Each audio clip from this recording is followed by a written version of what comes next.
عليكم السلام ورحمة الله وبركاته جماعة السلام عليكم. እንዴት ናችሁ? ሰላም ናችሁ ወይ? الحمد لله الحمد لله. አሪፍ ነው። ኢብኑ ረሻድ አጭር እንትን አሳይተውኝ ልከውልኝ ለመጀመሪያ ጊዜ ነው በአይነ ስጋ ያየው። ይህን ያህል ጊዜ አብረን ስንት ነገር ስንመካከር ምን ስንል ያው ታውቃለህ፣ እኔ ፎቶ አልጠይቅም። እኔ ሰው ግን ቪዲዮም ሊያችሁም አልልም አልጓጓም። ያው በጀነት አላህ እንዲያሳየኝ ነበር የምፈልገው እና በአይነ ስጋ አየውና በቪዲዮ ማለት ነው። ደስ ትላለህ። በዛ ላይ ደግሞ በቃ ማሻአላህ ነህ። እንደ ኡስታዝ አቡይደር አይነት ስታይል አለ። ነቅነቅ ያደርግሃል። ዘው ቁርጥ ትላለህ እና ደስ ትላለህ። ማሻአላህ ከባድ ሰው ነው። ባለፈው አገኘሁት በአካል። ኦኬ ከባድ ሚዛን ነው። በቃ አይመስልም ግን እንደዚህ ከኔ ጋር ሲያወራ ደርባባ ነው ብታየው። ቀኛም ቃተኛም ሞገደኛም አይደለም ብታየው። እና አሪፍ ነው። የሆነ ቪዲዮን አይቻለሁ። ጥሩ ነገር አለው። ጥሩ ነገር አለው። አርጊመንት አይ ቲንክ ሙግት ማዋቀር በደንብ ይችላል። ሙግት ማደራጀት፣ የሙግትን አወቃቀር፣ አደረጃጀት፣ አሰላለፍ፣ አሰነዛዘር ያውቃል። አሁን አገማገሙ ላይ ነው ትንሽ እንትን ማለት ያለበት እንጂ አሪፍ ነው አጠቃላይ ማለት ነው።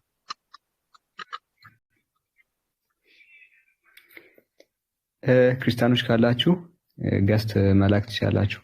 ኡስታዝ ያኛው አካውንት ምን ሆነ? 100,000 ፎሎወር ያለው አጣሁት እኮ አለ። እሱ አለ ግን አይፓድ ላይ ነው። አይፓዴ ተበላሽቷል። አይ ቲንክ መሰራት አለበት። ራሱ እንትኑ የለም። ራሱ ልጆች ጥለውት ስክሪኑ የለም ራሱ። ሲሙን ወይ ኢሜሉን አታስታውሰው? በዚህ እኮ ማድረግ እንችላለን። መከፈት ይቻላል ግን ምንድነው የሰው አካውንት ነው፣ የኔ አካውንት አይደለም። ሰው ነው የሰጠኝ የነበረው። ትልቅ አካውንት ስለነበረ ሰው ተጠቀምበት ብሎ ነው የሰጠኝ የነበረው እንጂ እኔ አይደለም። ስሙንም የጻፈው ራሱ ነው።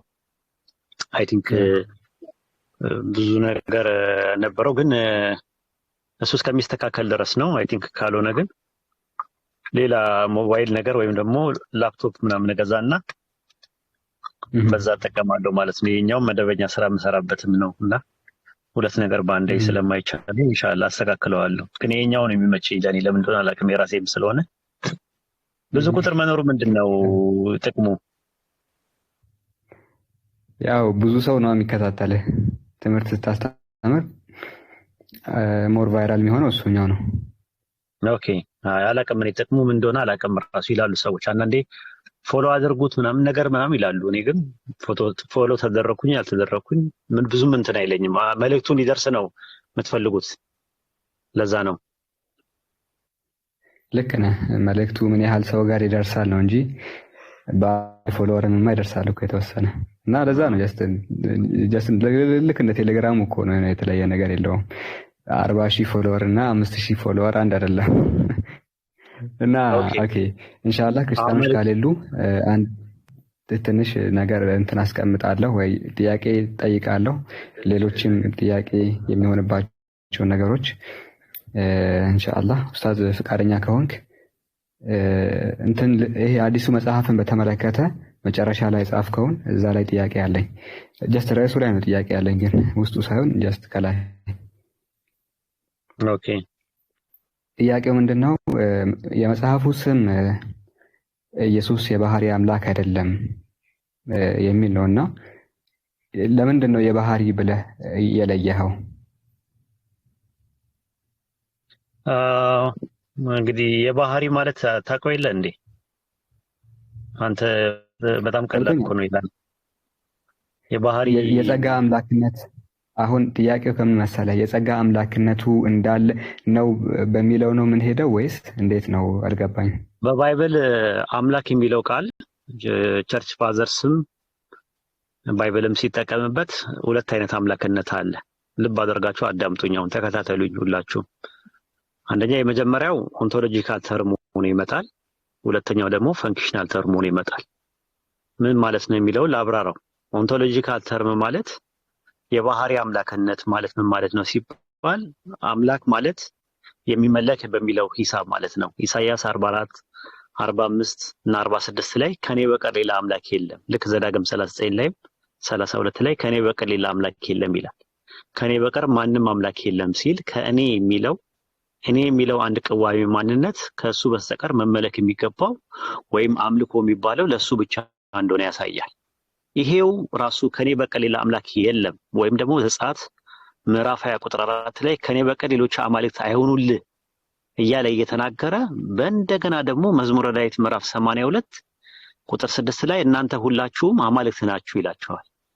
እነማንን የሚሉት? ዮሐንስ ወንጌል ምዕራፍ 10 ቁጥር 34 ላይ የእግዚአብሔር ቃል የመጣላቸውን አማልክት ይላቸዋል ብሏቸዋል። የእግዚአብሔር ቃል የመጣላቸው አማልክት ተብለዋል።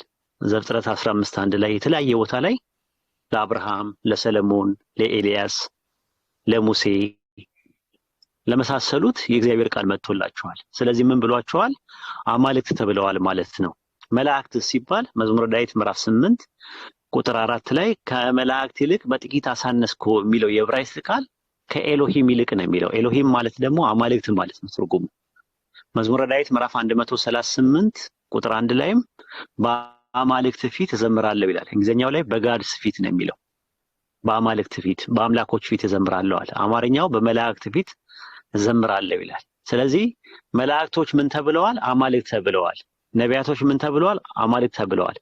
አንደኛ ቆሮንቶስ ምዕራፍ 8 ቁጥር 4 ላይ ከአንዱ በቀር አምላክ እንደሌለ ማንም አምላክ እንደሌለ እናውቃለናል። ማንም ከአንዱ በቀር አለ። ከአንዱ በቀር አለ። አንድ ማንነት ብቻ የባህሪ ገንዘቡ የሆነ አለ።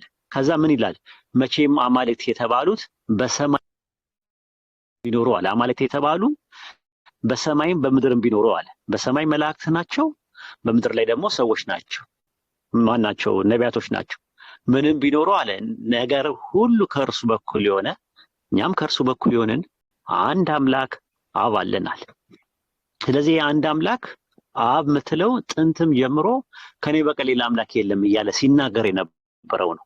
ማስረጃ ምንድነው ካልከኝ ዕብራውያን ምዕራፍ 1 ቁጥር 1 ላይ አምላክ ይላል ከጥንት ጀምሮ ለአባቶቻችን በነቢያት ተናግሯል። ሁሉን ወራሽ ባደረገበት ዘመናትን ባደረገበት ሁሉን ወራሽ ባደረገው በልጁ በዚህ ዘመን መጨረሻ ተናገረናል። በአሁን በልጁ የተናገረው ጥንት ግን ሲናገር የነበረው በነቢያት ነበራል። በነቢያት ሲናገር የነበረው ከኔ በቀር ሌላ አምላክ የለም ብሎ ሲናገር የነበረው ከኔ በቀር ሌላ አምላክ የለም ሲል ኦንቶሎጂካል ነው፣ ራሱ የባህሪ አምላክነትን ነው የሚያሳየው። ታዲያ ሌሎቹ ሲባል ለምንድነው አምላክ የተባሉ ሲባል አምላክ ማለት ቃል አቀባይ፣ አፈቀላጤ፣ እንደራሴ ወኪል ሆኖ በሚል ተጠሪነቱ ለአንድ አምላክ ስለነበረ ነው። የዛ አምላክነት ምን ይባላል? የጸጋ አምላክነት ወይም ደግሞ በሌላ አባባል ፈንክሽናል ተርም ይባላል። የግብር ስያሜ ይባላል። ራሱ የግብር ስያሜ አለ። አሁን ዘጸአት 7:1 ላይ ሙሴን ሲለው በፈርዖን ላይ አምላክ አደርግሃለሁ አለ። ፈጣሪ አደርግሃለሁ እያለ ነው?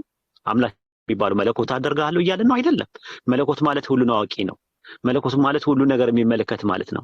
መለኮት ማለት ደግሞ ሁሉን ቻይ ነው ራሱ። መለኮት ማለት ሁሉ ነገር የሚሰማ ማለት ነው። እነዚህ ነገሮች የያዘ ነው አምላክ ሲባል የምናውቀው። ይሄንን አይደለም ራሱ። ሁለተኛ ቆሮንቶስ ምዕራፍ 4 ቁጥር 4 ላይ ሰይጣን የዚህ ዓለም አምላክ ነው ይላል።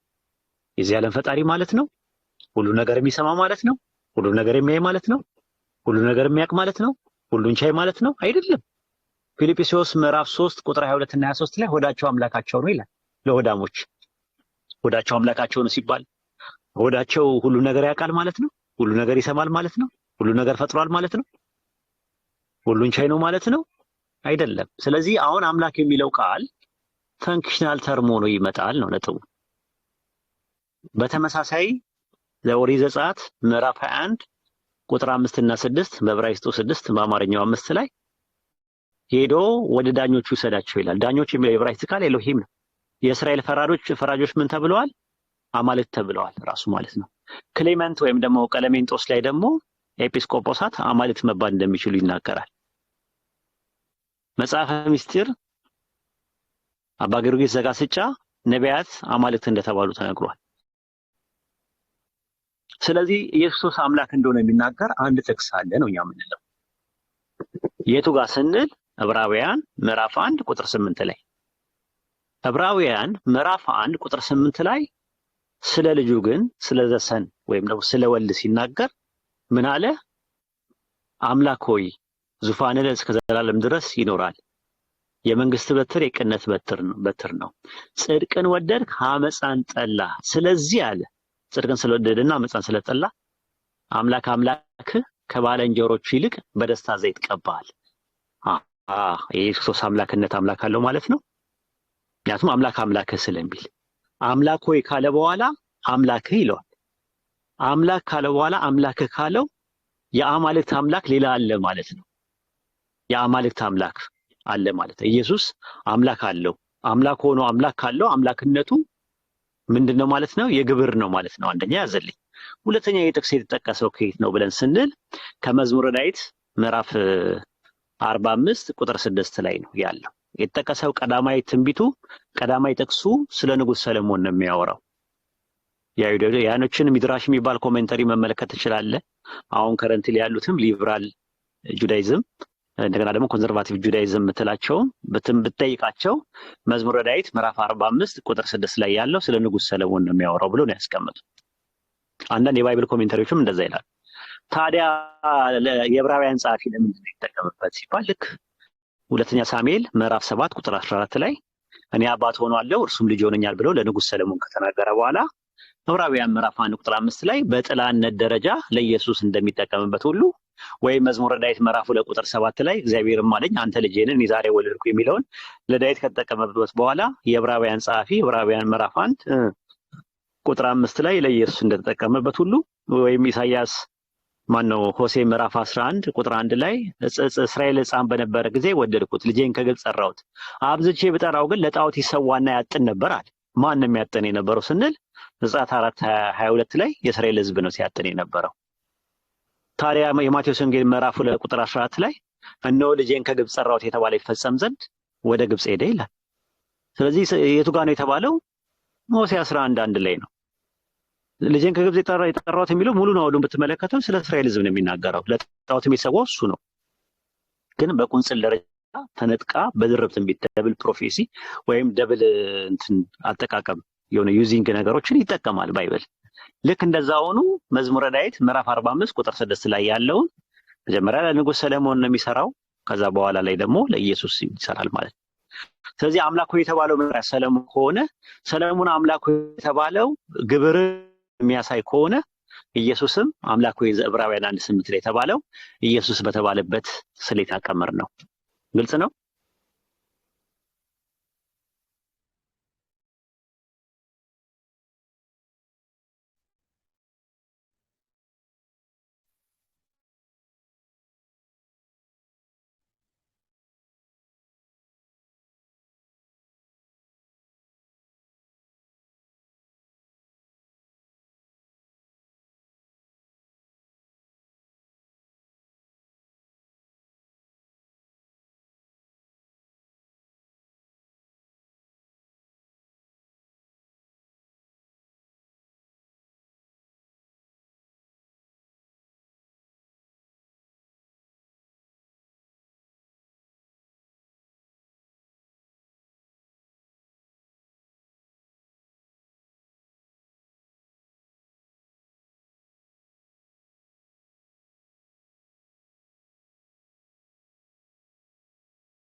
ጥቅስ አይደለም የተረጎሙ ነገሮችን አይታላ ረቂቅ ሐሳቡን ተረተን ዲፕል ውስጥ ገብተን በማየት ነው። ስለዚህ ማን እንደጻፈው አልተገለጸም። ባጭሩ ተገልጿል ሆነ የትም ቦታ ላይ ሉቃስ እንደጻፈው አልገለጸውም። በግልጽ ተገልጿል አልኩ። የቱ ጋር የተገለጸው አናገርኩ እኮ ቦታው በግልጽ ላይ ገልጿል እያለ ነው። ከፈለክ እኮ ሉቃስ እንደጻፈ የገለጸ አንብብ ከፈለክ ወኔ መጽሐፍ እኮ እጄ ላይ ስለሌለ ነው እየነገርኩ ነው ሐሳቡን ቀጥታ። ምን ላንብብልህ? ከምዕራፍ 1 ጀምሮ ቁጥር 5 ያለውን አንብብ። ምዕራፍ 1 ላይ ቁጥር 1 እስከ 5። እሺ ላንብብልህ። ሉቃስ እንደጻፈው አለ እያለ ነው በግልጽ። አዎ ኦኬ። ቴዎፍሎስ ሆይ ኢየሱስ የመረጣቸውን ሐዋርያ በመንፈስ ቅዱስ ካዘዛቸው በኋላ እስካረገበት ቀን ድረስ ያደረገውንና ያስተማረው ዘንድ የጀመረው ሁሉ መጀመሪያው ነገር ጻፉ። ደግሞ 40 ቀን እየታያቸው ስለ እግዚአብሔር መንግስት ነገር እየነገራቸው በብዙ ማስረጃ ከማማቱ በኋላ ያው ሆኖ ለእነርሱ ራሱን አሳያቸው። ከእነርሱም ጋር ሳለ አብሮ ሳለ ከኢየሩሳሌም እንዳይወጡ አዘዛቸው። ነገር ግን ይህን እየሰማችሁ ቃልን ተረት አታደርጋ። ቃል ተረት አይደለም፣ ቃል ህያው ነው። እንደ ተረት አታንብባ። ይሄ ግጥም አይደለም፣ የእግዚአብሔር ቃል ነው። ነጥብ አለ። ጨመር አድርግበት። ማታ ነው መሰለኝ እናንተ ጋር ያ 5 ሰዓት ነው፣ በእኛ 5 ሰዓት ነው። ኔትወርኩ አሪፍ ነበር። ያሱ የኢብኑ ረሻድ ነው የሚያስቸግረው፣ ቀይ እየበራበት ነውና ድምፁን ብቻ ከፍ ቢያደርግ። እኔ ደግሞ የተመቸኝ አሁን ነው፣ ማታ ነው። ቀን ላይ ነው መምጣት የነብይ ማለት ነው። አጉል ሰዓት ነው የመጣሁባቸው። ይሄ ሰዓት አሪፍ ነው እኮ እንደዚህ 7 ሰዓት አካባቢ ስለምንተኛ አሪፍ ነው።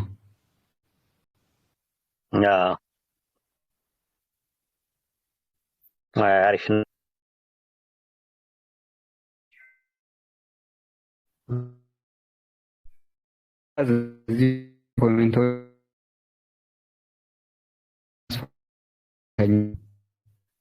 ላስፋው ማነው? ካሜራ ልክፈት።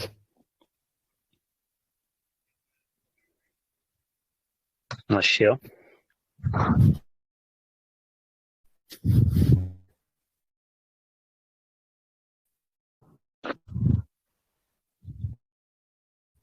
ፖዝ ነው የሚለው የሱ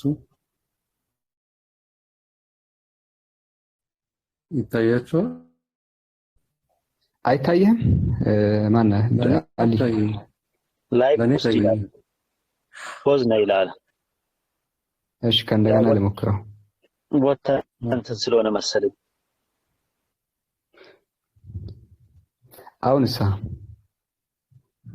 አይታየም?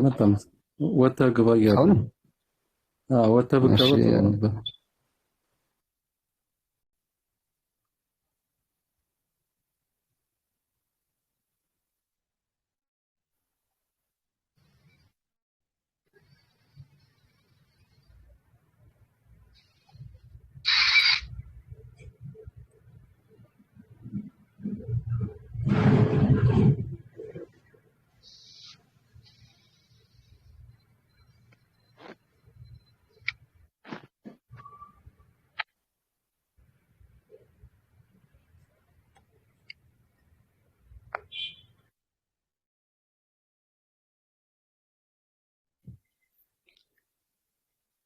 አስፋኝ ኡስታዝ አንተ ተስተካክሎ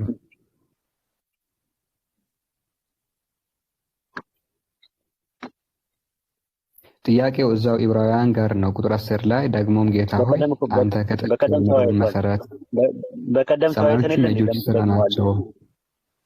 በቀደም አውርተን ተካተል ኦዲዮም ተከታተል የነቢያት መንገድ በደንብ በቀደም ተዋይተንበታል ከአንድ ልጅ ጋር። ስለዚህ ያው መድገሙ ዝም ብሎ እንጥል ከመዋጠት የተለየ ነገር የለውም። ቆንጆ ተዋይተናል። በቀደም እኮ የነቢያት መንገድ ላይ አስቀምጠውታል ውይይቱ።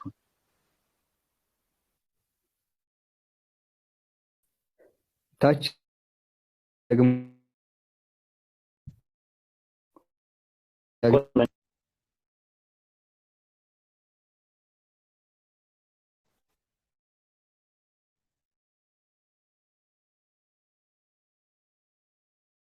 ባለው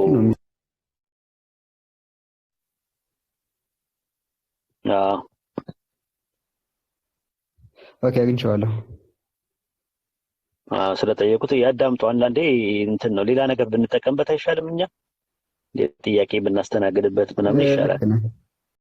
እንደዚህ ማለት ኢነርጂያችንን ነው የምንጨርሰው። ልክ ነው። በቃ ይሄን ገብታችሁ አዳምጡ። ታች ላይ ጠየቃችሁ አበዛም አስተዋውቀው እስቲ የነቢያት መንገድ ብዙ አሪፍ ስራዎችን እየሰሩ ነው። ቲም ነው፣ ራሱን የቻለ ቲም ነው። ያጀማ ወንድሞችና እህቶች አንድ ላይ ሆነው ስራ የሚሰሩበት ነው። ትልቅ ስራ የሚሰሩበት ነው። አይ ቲንክ እኔ ባልኖርም ግን ስለሚሰራው ስራ አውቃለሁ። እና ገብታችሁ እንትን በሉ። እዚህ ቲክቶክ ላይ ከ37 በላይ ውይይቶች እኔ ከመጣው ወይም ደግሞ ጥያቄና መልስ ምናምን ነገር አድርገናል። ያ ያደረግነው ነገር አንድ ላይ ተሰብስቧል እና የአብዛኛዎቻችሁ ሰዎች ጥያቄ መልስ ነው ብዬ አምናለሁ ማለት ነው። ዕብራውያን 1:8 አይደለም፣ ዕብራውያን 1:10 ነው። እሱ አይደለም፣ እዚህ ውስጥ ነው ያለው። አይደለም እሱ ለልምድ መጨረሻ ላይ ነው ያለው ውይይቱ። እንደውም የመጨረሻ ላይ ያለው ውይይት ነው።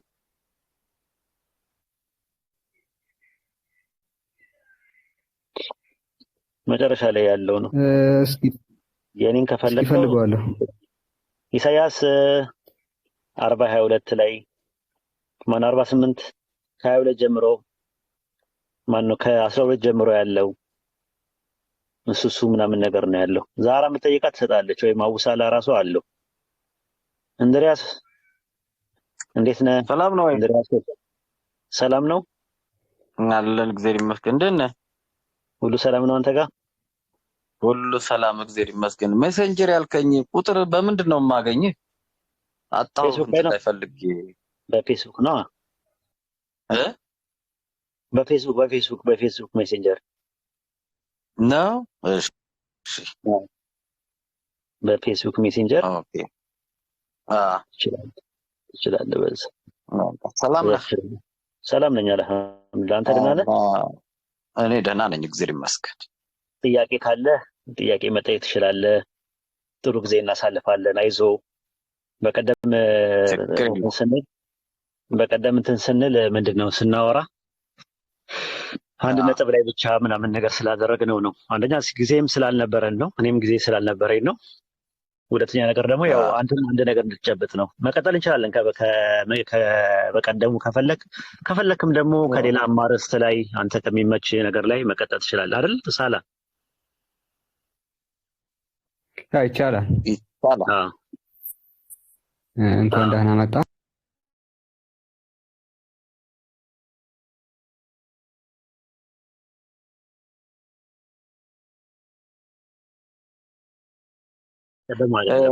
እኔ ወሂድ አንድ አንተንም መጠይቅህ መጽሐፍ ቅዱስ ታውቃለህ? አንተ ታነባለህ? በእውነት እንግዲህ አምነህ ስታነብና ሳታምኑ ስታነብ ልዩነት እንዳለው እኔ እረዳለሁ። ስታምን የተለያዩ የሚገለጹልህ ነገሮች አሉ፣ የምትረዳበትን መንገድ አለ። ሳታምን ግን በሆነ በቃ እንትን እያልክ ነው፣ ኮምፔር እያደረግክ የምታደርገው ነገር አለ። ግን አንተ መጽሐፍ ቅዱስን እንደማወቅህ እኔ ቁርአን ላይ ሳይ በጣም እኔ እንደውም ያንተንም ዕውቀት አይቼና ከአቡ ሃይደርም ጋር እንደገና አግኝቼ ካወራው በኋላ ነው ቁርአንን ለማንበብ የጀመርኩት። እና ቁርአንን ሳነብ እንግዲህ ከመጽሐፍ ቅዱስ ጋር ካለኝ ዕውቀት ጋር ቁርአኑን ሳየው ብዙ ነገሮቹ መቁርአን ውስጥ አሉና ሳየው እንደውም እስልምናው ምን መሆን አለበት ብዬ በማይበት ጊዜ ለምሳሌ አሁን ክርስቲያን ተብለው አይሁዶችም ቢሆኑ ክርስቲያኖችም ቢሆኑ በክርስቲያኖስ ደግሞ አለ ጆቫ ዊትነስ፣ ካቶሊክ፣ አድቬንቲስት ብቻ የተለያዩ አሉ። እንደዚሁ መጽሐፍ ቅዱሱን ይዞ እስልምናው ለምንድነው ያልቀጠለው ትላለህ አንተ? እንደው ቁርአኑንም ስለምታውቀው እንትንም ልዩነቱን ብዙም አልታየኝም። አንዳንድ ነገር ለምሳሌ ክርስቶስ አልተሰቀለም እና ሌሎችም ከአንዳንድ ነገሮች በስተቀር አንድ አምላክ በሚለው ላይ እኔ ብዙም ልዩነት አላየሁበትም ከመጽሐፍ ቅዱስ የተለየ። መጽሐፍ ቅዱስም ደግሞ ሃይማኖቶች የሚሉትን ተወውና ዋሂድ ሃይማኖት የተለያየ ነው። አይተው ከሆነ ኢየሱስን ባላለበትና በማይልበት ነው ገልጸው ያስቀመጡ። አንዳንድ ጊዜ ምን ነክቷቸው ነው ማለት እስከምትችልበት ድረስ። ነገር ግን እስልምናውስ እንደ አንድ ክርስትና አንድ አምላክን ይዞ መጽሐፍ ቅዱስን ይዞ ያልመጣው ለምንድን ነው? አንተ አሁን መጽሐፍ ቅዱስን ከማወቅ አንግል ቁርአንንም ስታየው እኔ ሁለቱንም ባየሁበት አንግል ነው የምነግርህ። እና ምን ትላለህ አንተ? አዎ ማለት የመጽሐፍ ቅዱስ መለኮታዊ ቅሪት ውስጡ እንዳለው እኛ እናምናለን። ባይብል ማለት ነው። መጽሐፍ ቅዱስ ያው እንደው መጽሐፍ ቅዱስ ነው የምንለው እንጂ መጽሐፍ ቅዱስ ነው ብዬ እኔ አላምንም። ራሱ ኖርማሊ ቅዱስ መጽሐፍ ነው ብዬ አላምንም። ምክንያቱም ቅዱስ መጽሐፍ የሚለው እኔ ቅዱስ መጽሐፍ ማለት የአምላክን ንግግር ነው ቅዱስ ብዬ ማምነው እንጂ ሰዎች የጻፉትን ታሪክ እንደ ቅዱስ አድርጌም አልወስድም። ኖርማሊ ማለት ነው ሰዎች ማለት ነው። መጽሐፍ ቅዱስ ደግሞ ስሪ ታይፕ ነው አይደል? ስቴሪዮታይፕ ነው አይደለ? የአምላክ ንግግር አለ፣ የነቢያቶቹ ንግግር አለ፣ የታሪክ ጸሐፊዎቹ ንግግር አለ። የነቢያቶቹ ንግግር ቢያንስ ከፈጣሪ በሉ እየተባሉ ስለሚባሉ ምንም ችግር የለውም። የፈጣሪም ንግግር እንደዛው። የታሪክ ጸሐፊዎች ንግግር ግን የታሪክ ጸሐፊዎች ንግግር ተብሎ ነው እንትን የሚለው። ለምሳሌ አንደኛ ሳሙኤል ምዕራፍ 24 ቁጥር 1 ላይ ሳሙኤልም ሞተ ቀበሩት ምናምን ይላል። ማን ነው ሳሙኤል ሞተ ቀበሩት እያለ የሚያወራው ብለህ ስትል ሳሙኤል አይደለም ራሱ ታሪክ ጸሐፊዎች ናቸው እንደዛ የሚሉት፣ ታሪኩን ስለ ሳሙኤል የሚነግሩ ማለት ነው። መጽሐፈ ኢያሱ ምዕራፍ 24ንም ስትመለከተው ኢያሱ ሞተ ተቀበረ ይላል። ግን መጽሐፉ በዳቦ ስም ነው ያለው። መጽሐፈ ኢያሱ፣ መጽሐፈ አንደኛ ሳሙኤል ምናምን የሚባሉ ኢቨን መጽሐፍ አስቴር አይደለም የጻፈችው አይደለ? በስሟ የዳቦ ስም ነው የተሰጣት ማለት ነው። ኢዮብም ማለት እንደዛ ነው። ኢዮብም በውስጥ በምትባል ሀገር አንድ ኢዮብ የሚባል ሰው ነበረ ብለው ታሪክ ጸሐፊዎች ይነግሩናል ስለ ኢዮብ። እና ታሪክ ጸሐፊዎቹ የሚነግሩን ዲቫይን ሬቨሌሽን ወይም በመለኮታዊ መገለጥ ሳይሆን ታሪክ ጸሐፊዎች ናቸው። እና የታሪክ መጽሐፍቶች ብዙ ነበሩ አይሁዳኖች ጋር አይተህ ከሆነ ታሪክ ጸሐፊ ጋድ ታሪክ ጸሐፊ እንደዚህ በእንትና በእስራኤል ታሪክ ጸሐፊ የተጻፈ አይደለም። የያሻር መጽሐፍ የሚባል ነበር፣ የእግዚአብሔር የጦርነት መጽሐፍ የሚባል ነበር። ግን አልተካተቱም እነዚህ በካንን ደረጃ ማለት ነው። ስለዚህ መጽሐፍ ቅዱስ በዋነኝነት የሚለየን ነገር ምንድነው? የሰው ንግግር ገብቶበታል። ያ ታሪኩ አያስፈልግም አላለም ራሱ። ለምሳሌ ማቴዎስ 1:1 ላይ የኢየሱስ ክርስቶስ የትውልድ መጽሐፍ ይላል። ያስፈልጋል የዘራረጉን ለመቁጠር ምንም ችግር የለውም፣ ታሪክ ነው። ግን ያንን ተመልሶ ወንጌል ነው ማለቱ ላይ ነው ችግሩ የሚፈጠረው። ምክንያቱም የክርስቶስ ወንጌል መጀመሪያ ብሎ ማርቆስ 1:1 ላይ ሲነግረው ኢየሱስ ማስተማር ሲጀምር ነው። ማስተማር ሲጀምር ደግሞ ሉቃስ ወንጌል 3:23 ላይ እድሜው 30 ዓመት ሆኖት ነበር አለ። ስለዚህ ኢየሱስ ያስተምር ምን አለ? የአምላክን ወንጌል ማስተማር ጀመረ ነው የሚለው። ከዛስ በወንጌል እመኑ ማለት ጀመረ። ራሱ ይዞት የመጣውን ነው ወንጌል እያለ የሚናገረው። ከሱ ከማስተማሩ በፊት ማስተማር ከመጀመሩ በፊት ስለ ኢየሱስ አወላለድ የሚነግረን ነገር ምንድነው? የትውልድ መጽሐፍ ነው። ማቴዎስ 1:1 ላይ ስትመለከተው የኢየሱስ ክርስቶስ የትውልድ መጽሐፍ ነው የሚለው። ግን ሰዎች አሁን ወንጌል ብለው ነው የሚያምኑት። ራሱ እኔ ወንጌል ምለው ለኢየሱስ የተሰጠው ነው ብለን ነው ምናምነው። መጽሐፉ ላይ የሚናገረው የምለውና የምናገረው ትእዛዝ ሰጠኝ ነው ማለት ይናገራል። ስለዚህ ታሪክ ተጨምሮበታል። ይሄ ነው ዋና ፖይንቱ ማለት ነው። ሌላ አንተ አሁን እንደዚህ የምትላቸው ቸርች ፋዘርስ የምትላቸው ስላሴን አረቀቁት ሰዎች ናቸው ትምህርቱን ያመጡት፣ ኢንካርኔሽን ትምህርት ምናምን የምትላቸው ኢቨን ማኑስክሪፕቶችን ያዘጋጁት እነሱ ናቸው። ራሱ ሳይናቲከስ የምትለው፣ ቫቲካንስ የምትለው፣ የኤፍሬማይ የምትለው፣ አሌክሳንድሪየስ የምትለው ወደ 5800 የሚደርሱ ማኑስክሪፕቶችን ያዘጋጁት እነዚህ ቸርች ፋዘርስ የስላሴ አማንያን የምትላቸው ሰዎች ናቸው። ራሱ አንተ የምትቃወማቸው ሰዎች ናቸው። ባይብሉን ራሱ አሁን ያለው ራሱ በእነሱ እጅ ነው ያለው። ከእነሱም ነው አንተ ያገኘኸው ራሱ ኖርማሊ ማለት ነው። እና ይሄንን ነው የምልህ። ይሄ ነገር ሰፊ ልዩነት አለው። ግን ከአንተ ጋር የሚለየን ነገር ምንድነው? ለምሳሌ ኢየሱስ ከመፈጠሩ ምንድነው ሰማይና ምድር ከመፈጠሩ በፊት መጀመሪያ ያህዌ የፈጠረው ኢየሱስን ነው አይደል ብለህ የምታምነው አንተ?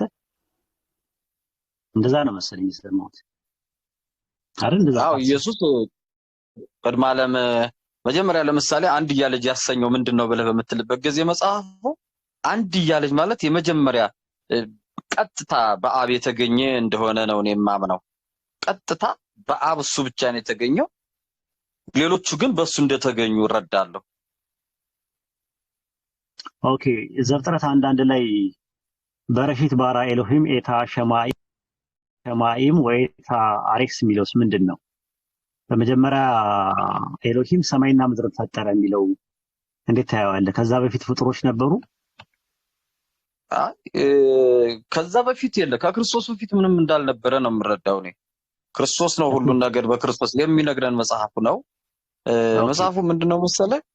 ጥንት ለአባቶቻችን ለምሳሌ ዕብራውያን 1 ላይ ስትመለከት ጥንት ለአባቶቻችን በነቢያት ተናግሮ በዚህ ዘመን መጨረሻ ግን ዓለምን በፈጠረበት ሁሉን ወራሽ ባደረገው ዓለማትን በፈጠረበት በልጁ በዚህ ዘመን መጨረሻ እኛን ተናገረን ይላል ስለሚል ይሄ ደግሞ ወርዶ አንድና ዕብራውያን 1 ጀምሮ እስከ 10 ምናምን ስታነብ ኢየሱስን ራሱ ጌታ ሆይ አንተ ቀባህ፣ ሰማያት እጆች ስራ ናቸው እያለ ሁሉ ይለዋል ኢየሱስን። እዛ ጋር ዳዊት በመንፈስ ቅዱስ የተናገረው እዚህ ጋር ተተርጉሟል፣ ተገለጠ። ያ የተሰወረው እዛ ሲነገር የነበረው ተገልጦ ክርስቶስ ምን እንደነበረ እንዴት እንደሆነ ተናግሯል። ራሱም ተናግሯል ክርስቶስ። ዕብራውያን 1 እንመጣበታለን። ዘፍጥረት 1 መጀመሪያ እንጨርስ። በመጀመሪያ ኤሎሂም ሰማይና ምድር ፈጠረ ሲል ኢየሱስ ከሰማይና ምድር በፊት የተፈጠረ ነበር አልከኝ። ኢየሱስ ያልነበረበት ጊዜ አለ? እውነት እንትን ብለዋል። ኔትወርክ ነው መሰለኝ። ይቆራረጣል ድምጽህ። ኔትወርክ የለም ያንተ። ልውጣና ልግባ?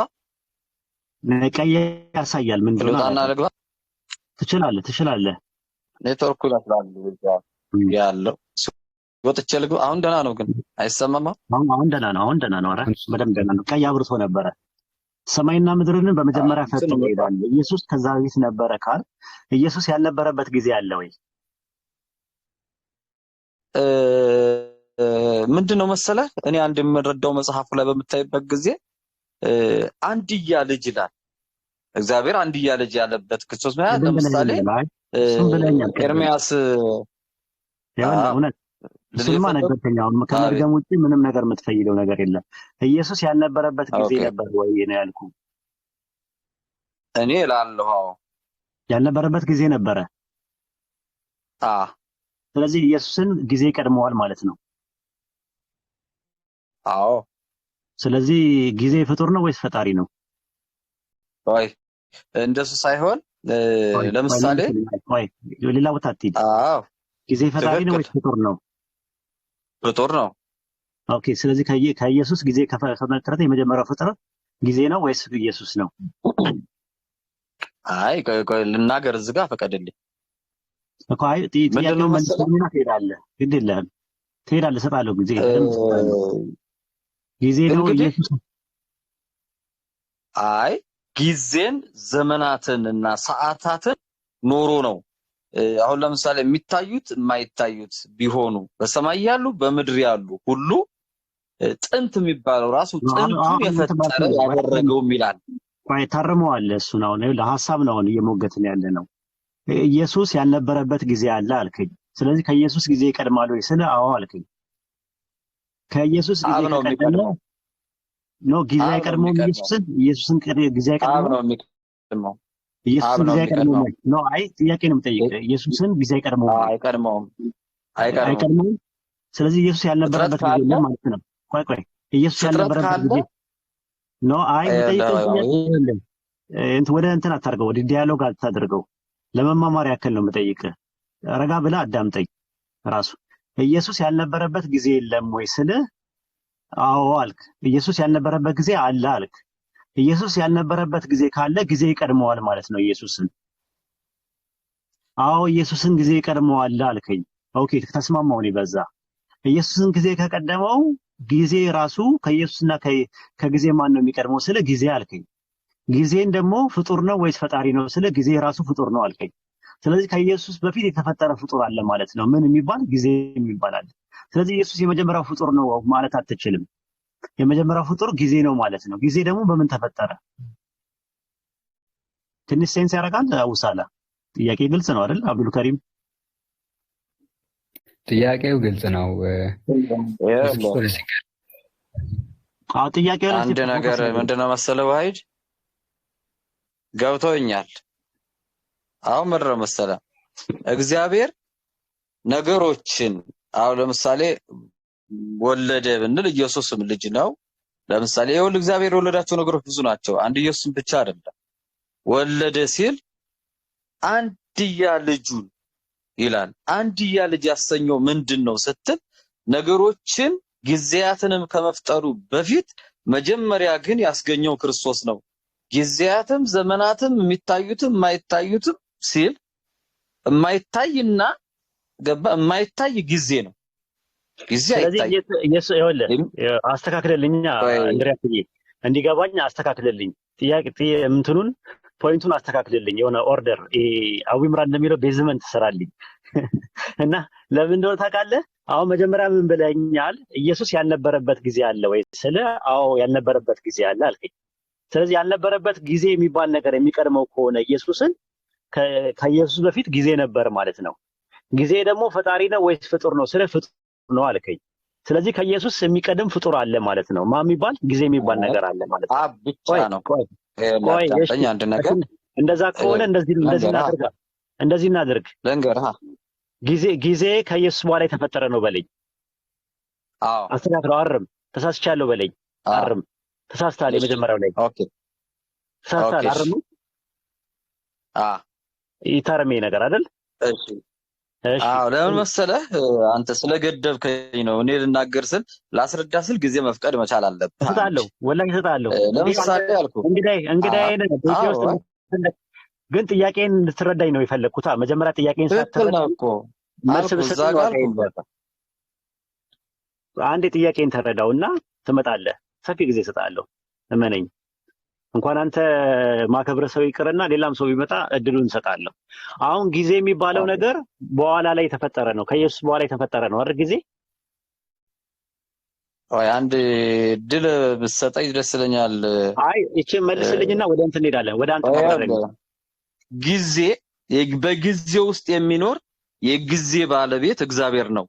ከአብ ውጭ የሚቀድመው ምንም ነገር የለም። ክርስቶስ ጥያቄ እሱ አይደለም። ምንጩ አንድ ውሃ ለምሳሌ ሲመነጭ ጥያቄ እሱ አይደለም። ስለ ጊዜ ነው የጠየቅኩህ። ስለ ጊዜና ስለ ኢየሱስ ነው የጠየቅኩህ። ጊዜ የሚባለው ነገር በኋላ ከኢየሱስ በኋላ የተፈጠረ ነው ወይስ ከኢየሱስ በፊት የተፈጠረ ነው? ከኢየሱስ በኋላ ነው ማንኛውም ነገር ፍጥረት ከኢየሱስ በኋላ። ኦኬ። ስለዚህ ኢየሱስ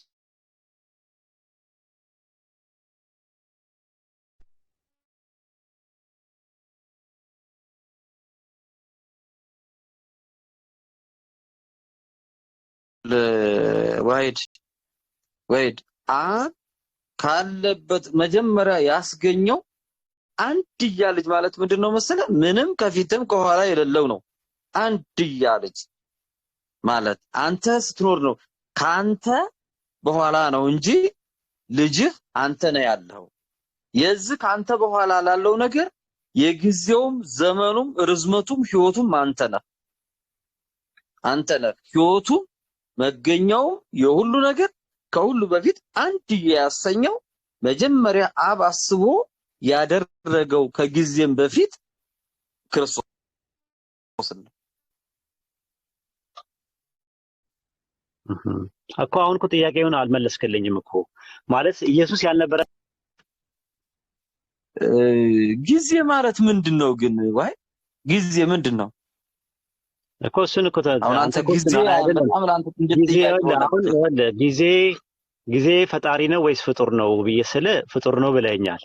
ስለዚህ መቼ እንደተፈጠረ ማብራራት ያለብህ አንተ ነህ። ጊዜ ማለት ጊዜ እንዳልልህ ይኸውልህ፣ እሺ ልንገርህ። ጊዜ እንዳልልህ ከዘላለም እስከ ዘላለም ቅጽበታዊ ናት በእግዚአብሔር ዘንድ። ለምሳሌ አሁን አንተ አለህ አይደለ? ልክ እንደዚህ ከዘላለም እስከ ዘላለም አሁን ናት እንጂ ማይክሮ ሰከንድ ናት እንጂ በእግዚአብሔር ዘንድ ዘመን 1 2 ተብሎ የሚቆጠር የለም። አለ በቃ እግዚአብሔር እስከ ዘላለም ድረስ ያለውን የሚያይ አምላክ ነው። ከማይክሮ ሰከንድ ባነሰ ሁኔታ ነው ለዓለም ከዘላለም እስከ ዘላለም አንድ ጊዜ አስቦ መፍጠር የሚችል አምላክ ነው። ስለዚህ ይሄን ደግሞ ፍጥረታት የምትላቸው ነገሮች የሚታዩ የማይታዩ ጊዜያትም ዘመናትም በጊዜና በዘመን ውስጥ ኖሮ ነው እንጂ የሚፈጥረው ከዘመን በኋላ ሆኖ አይፈጥርም። አንዴ ሰው አንተ ቤትን የምትፈጥረው ማንኛውም ነገር የምታስበው አንተ ኖረህ ነው እንጂ ካንተ በኋላ አይደለም። አንተ ካንተ በፊት ቢሆን ነገር አይደለም ያንተ የሚሆነው፣ ካንተ በኋላ ያለ ነገር ነው ያንተ የሚሆነው።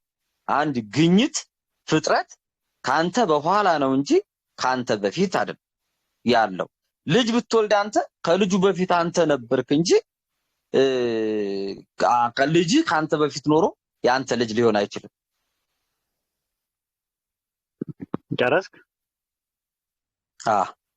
ጥያቄው ስለ አብ አይደለም እኮ።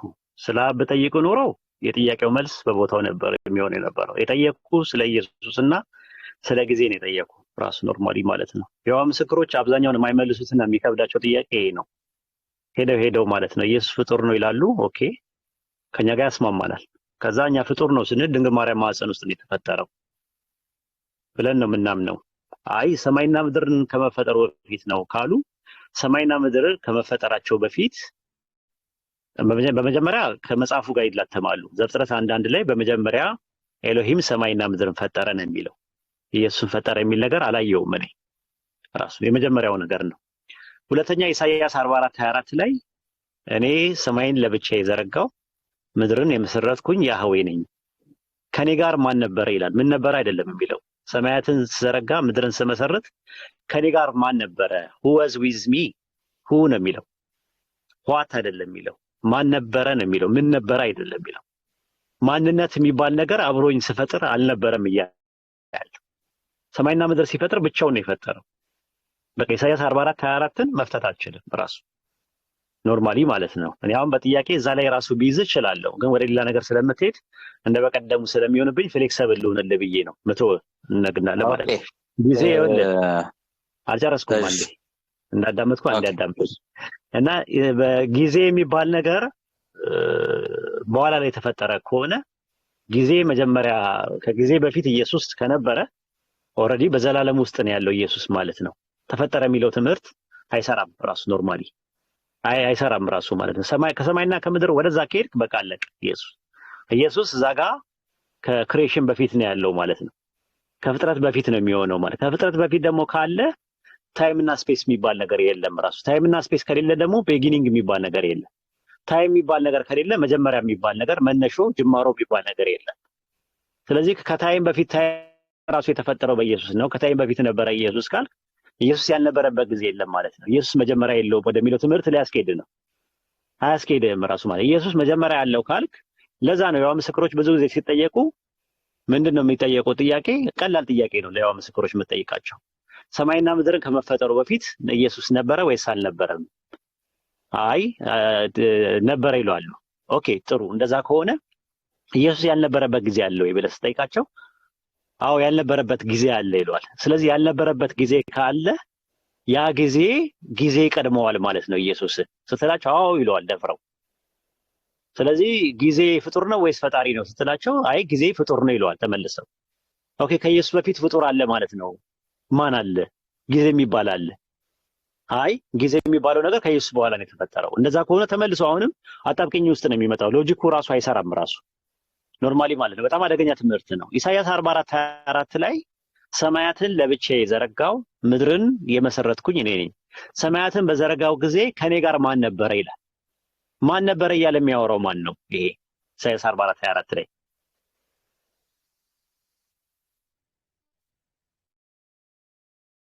ኦኬ ልናገር ተናገራው። አይ 2 ደቂቃ ሰጥቻለሁ። በነገራችን ላይ ደቂቃ ያዝልኝ። ምንድነው መሰለህ ይሄን አሁን እስራኤሎች እንደዚህ ቴንክ ዩ አሁን ለምሳሌ እንደዚህ የሚላቸው እስራኤሎች እንግዲህ በዛን ጊዜ 2 ደቂቃ አይ ደቂቃ ያዙልህ እንደ ፍሪ ሆነ እንድታወራ። ቴንክ ዩ 2 ደቂቃ እሺ ችግር የለም አልፈጅም። 2 ደቂቃ አመሰግናለሁ።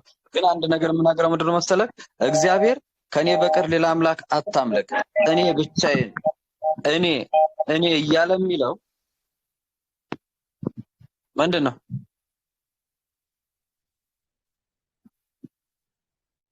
ልናገር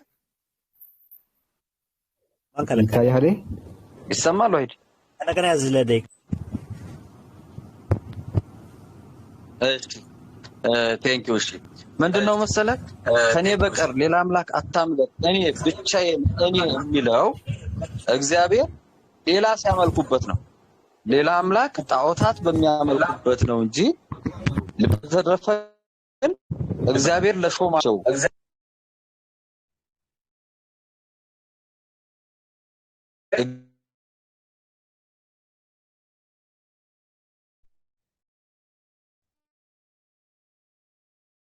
ጣዖት ሲያመልኩ ነው እግዚአብሔር እናኛ አምላክ ስለሆነ ነው። እኔ ብቻዬን እንዴት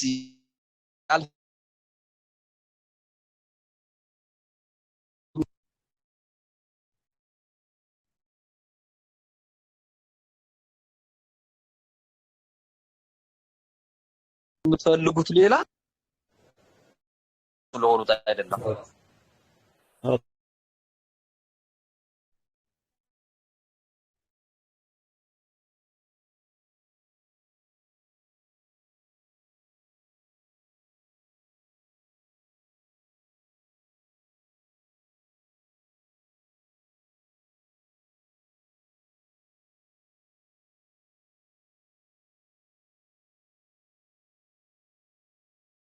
ምን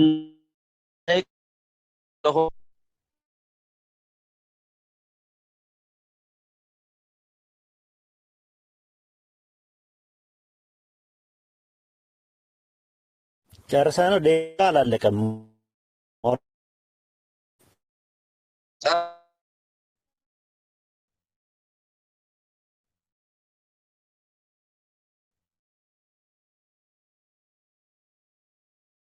የሚናገረው ያህዌ ነው። የእግዚአብሔር መልአክ እንዲያለ ሲናገር ያህዌ መልአክ ከተባለ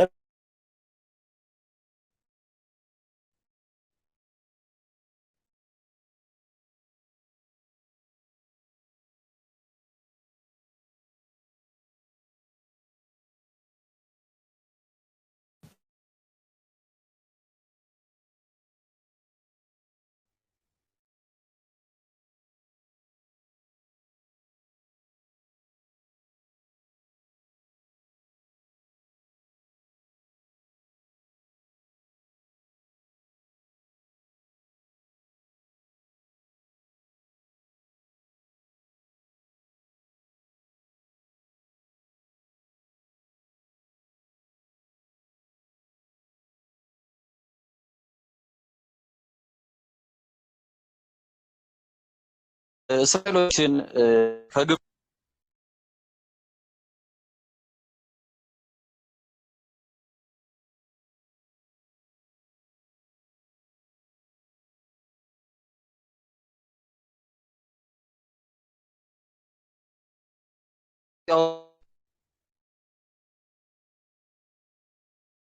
ያወጣው ህዝብህን ታጠፋለህ አለ ሙሴ እንደገና። ስለዚህ ምንድነው መሰለ እግዚአብሔር ራሱ ለሾማቸው ነገሮች አይቀበል። አሁን ያዳነው ማን ነው ብለህ ብትለኝ ክርስቶስ አይደለም፣ ግን ሞቶ ህይወት የሰጠ ያዳነ መስዋዕት ሆኖ ነፍሱን ለኃጢአት መስዋዕት አድርጎ ዓለምን ያዳነ ክርስቶስ ነው። ነገር ግን ወደ ዋናው ሜጀሩ ስትመጣ ግን ያዳነው አብ እንጂ ክርስቶስ አይደለም። እስራኤሎችን ከግብፅ ያወጣ ሙሴ እንዳልሆነ ሁሉ ዓለምንም አይደለም። አሁንም እኔ ለማመን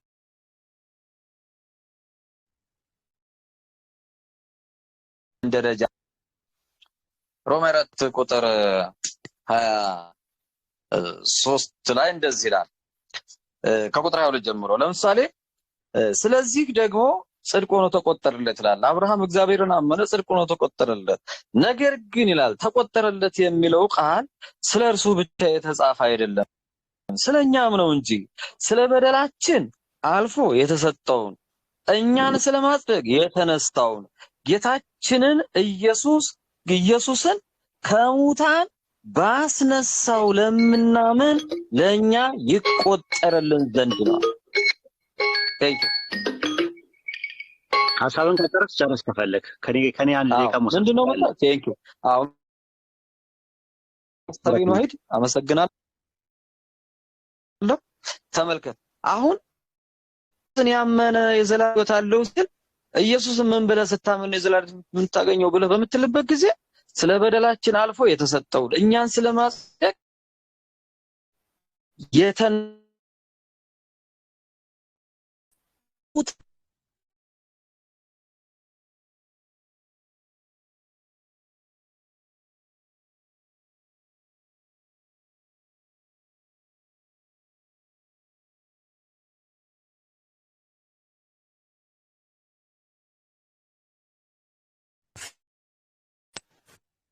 አርባ አራት 24 ነበር። ኢሳይያስ 40 ራሱ ዘጸአት ላይ ያለ ያህዌ ከግብጽ ባርነት እስራኤልን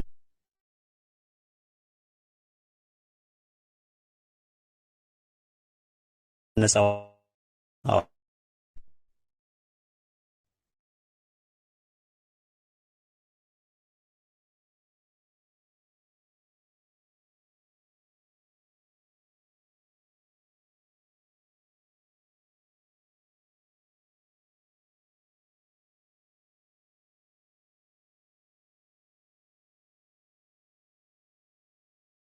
አንድ ላይ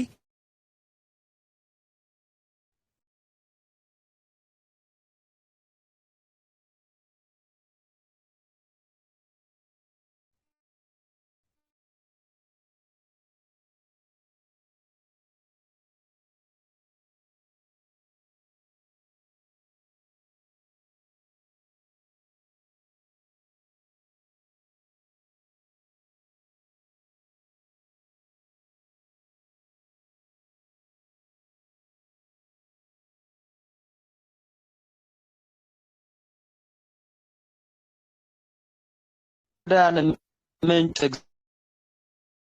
የምንጭ የእውቀት ምንጭ የነገሮቹ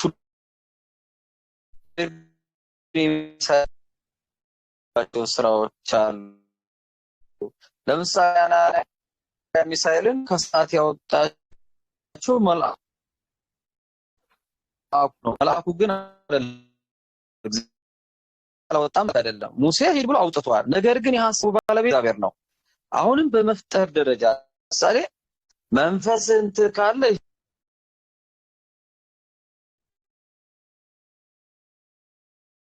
ፈጠር ይላል። የእግዚአብሔር መንፈስ ልዩ ሄዶ ቢፈጥረው ነው ሌላ ነገር አይደለም። ለምሳሌ ተመልከቱ ቋሳ 1 ቁጥር 19 ላይ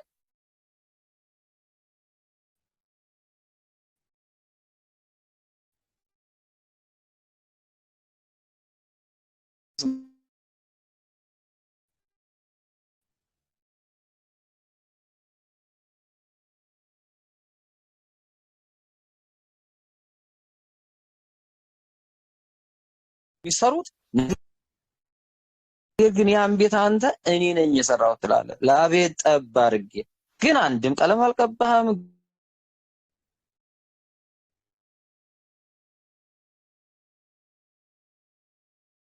አንተም ነገር ባያገኙ አይሰሩም። ስለዚህ የነገሩ ሁሉ ምንጭ አንተ ስለሆንክ ነው። ቤትን ስትሰራ አንተ እኔ ነኝ ነው የምትለው። ሰርተህ ነው ገዝተህ እኔ ነኝ ትላለህ። አንተ አዎ ራሴ ነኝ የሰራሁት ትላለህ። ራሱን ሰራው የምትለው ምንድነው መሰለህ? የሐሳቡ ባለቤት አንተ ስለሆንክ እንትኑ ላይ አሁን መምጣት አልቻልክም።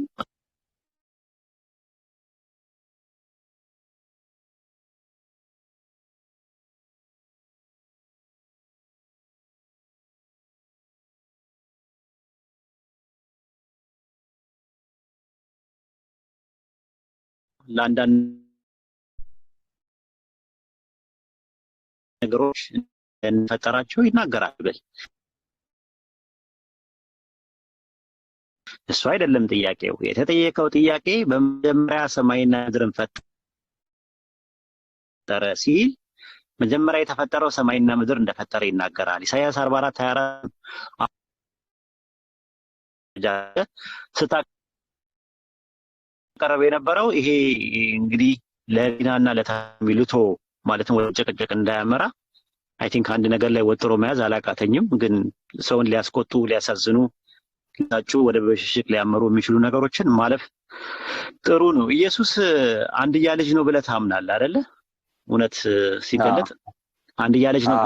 ልጅ መቼ ነው የወለደው? እሱን በጣም ጥሩ። አሁን አንድ መረጃዎች ለእንደርደሪያ ልስጥህ። ኢየሱስ ልጅ ነው። መውለድ ለእግዚአብሔር ምንድነው የሚለው መልስ ማግኘት አለበት። እሱ ችግር የለም። እግዚአብሔር አይወልድም። መቼ ነው የጠየቀው? መቼ ነው ማለት የተወለደው? አዎ ለዚህም ምን ይላል መሰለህ? ምሳሌ 8:22 እስከ 30 ድረስ ማንበብ አለብህ። አንድ ቆላሲስ 1:15 ራዕይ ዮሐንስ 3:14 ማየት ትችላለህ። እሱን አይደለም የጠየኩ። ለመፈጠሩ አይደለም የጠየኩ። ራሱ ይሄ መወለድ የሚለውን ቋንቋ ነው የጠየኩ። ቢጎተን ስለሚለው ነው የጠየኩ። መውለድ ማለት ለእግዚአብሔር መፍጠር እንደሆነ የምረዳው እኔ። ኦኬ መዝሙረ ዳዊት ምዕራፍ 110 ቁጥር 3 ላይ ያወጣልኝና እንየው። ራሱ ኖርማሊ ዓለም ሳይፈጠር ነው። ራሱ ኖርማሊ እንየው። ኮሜንት ለምን አዘጉም? አዎ ምሳሌ 8:22 ብታነቡ በደንብ ያብራራል። እየዘጋው ነበር ከመዝሙርም በላይ ምሳሌ 8:32 ይሄው ላንተ ይረዳሃል፣ በዛውም ያግዛሃል። እናያለን። እሱ ላይ ምን እናያለን? ራሱ መዝሙረ ዳዊት ምዕራፍ 110 ቁጥር 3 ላይ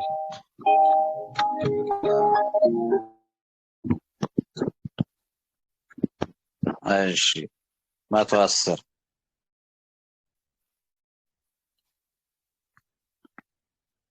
ቁጥር 3 ቁጥር 3 ላይ ከአንተ ጋር ቀድሞ በኃይልህ ቀን በቅዱሳን ብርሃን ከአጥቢያ ኮከብ አስቀድሞ ከሆድ አዎ ይላል። ያዕቆብ አስቀድሞ ማለት ዓለም ሳይፈጠር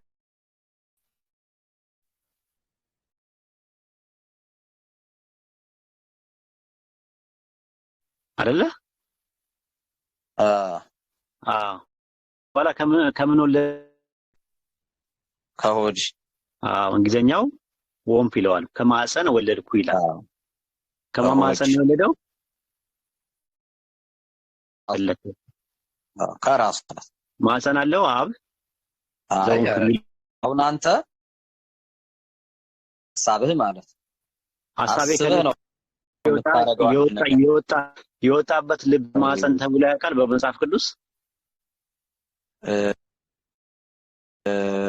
ምን አለ መሰለህ አንድ ነገር መጽሐፉ ይፈታል።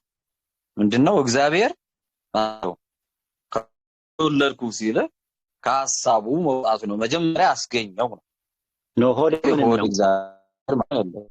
ሆድ የሚለው ማዕፀን የሚለው ማንን ነው? የማን ማዕፀን ነው? ሆድ ነው። ከሆድ ወለድኩህ ነው የሚለው። ከሆድ ወለድኩ ማለት ምን ማለት ነው? ለኢየሱስ ስጠውና ራሱ ይፍታው። ራሱ ይፍታው። ይሄን ጥቅስ ማለት ሆድ የሚለውን ነገር ራሱ ይፍታው ባይብሉ። አያውን ሆድ የሚለውን ነገር ለእግዚአብሔር ሰጥተሃል ወይም ማዕፀን የሚለውን ለእግዚአብሔር ሰጥተሃል። እግዚአብሔር ማዕፀን እንዳለ ወይም ሆድ እንዳለው ማስረጃ አልሰጠኝም እስካሁን ድረስ። ወምፕ ነው የሚለው እንግሊዘኛውን ይኸው። ግዕዙ ከርስ ነው የሚለው። ግሪኩም እንደዛው ነው። ማዕፀን እያለ ነው የሚያስቀምጡት ራሱ ኖርማሊ ማለት ነው። ግሪክ ሰብስታንስ ላይ ያለውን ነው የሚያስቀምጥልን። አሁን መዝሙረ ዳዊት ምዕራፍ 21 ላይ ግባ እንዲረዳ። ዋይድ የዚህ ነው ሆድ የሚለው ማለት ሆድ የሚለው ያለ ነው። ኢየሱስ ራሱ እንዲፈታልን የፈለጉት እንዲፈታልን ነው። ምክንያቱም አሁን አብጋ ሆድ የሚለውን ነገር አልስማማኝ የአብ ስለመሆኑ ማስረጃ ምሳሌ አናሎጂ ነው የሰጠኝ። ቆይ እንጂ እንደ አንደኛ አሁን የመጽሐፉ ባለቤት እኔ ነኝ። እንዴት መሆን እንዳለበት ደግሞ መናገርህ እኔ ነኝ። አንድ ነገር ምን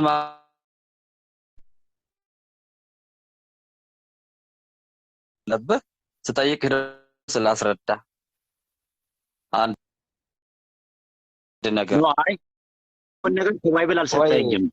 አናሎጂ ሰጠኝ። አንድ ነገር ልንገርህ። አሁን እኔ መጽሐፉ ባለቤት ነኝ። አንተ ነው ጥያቄ ነው ለአንተ ሳለው ግን ምስት ያለው የሚለው ትርጉም አለው። እዛው ላይ ገልጿል። አየኸው? ቴንክ ዩ። ሆድ የሚለውን ነገር ሆድ የሚለውን ነገር ትሰጠኛለህ። ሌላ ቦታ ላይ አትጣ እንድሪያስ ይኸውልህ አሁን ማያግባባን ነገር እሱ ኤሌመንተሪ የሆነ ነገር ታቀርብና ኤሌመንተሪ የሆነ ነገር ማውራት ጊዜን ታቃጥላለህ። ለእኔ አሁን ይሄ ፈጣሪሽ ባልሽ ነው 54 ላይ የሚለው ነገር ስኬል 23 ላይ ያለው ምናምን ነገር ፊገራቲቭ ነው። ይሄንን ማስለው ብለም ትረዳ ከሆነ ሚስቶ በልና ነገረኝ። ነው እኔ ይሄ ሆድ የሚለው የእግዚአብሔር የሞገትኩኝ ነው እንደሆነ ለነገር እኮ ነው። እግዚአብሔር ሆድ አለ ወይ ተናለው የሚል ነገር ባይብል ላይ አላነበብኩም። አለ ሌላ ጥቅስ ስጠኝ እስቲ ተጠብቀ ከሆድ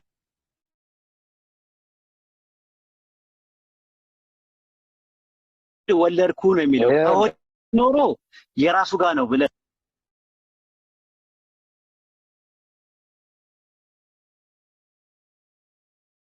ታስባለህ። ከሆድ ወለድኩ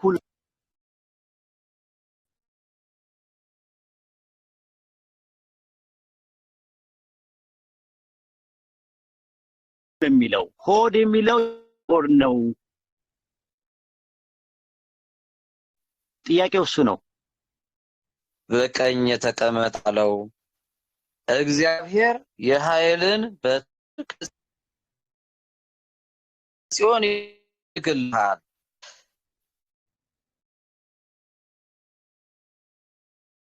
በጠላቶችም መካከል ግዛ። ካንተ ጋር ቀድሞ በኃይልህ ቀን በቅዱሳን ብርሃን ከአጥቢያ ኮከብ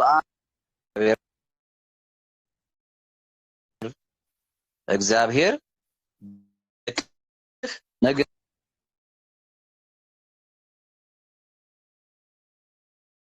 ነገሥታትን በቁጣ የቀጠቀጣቸው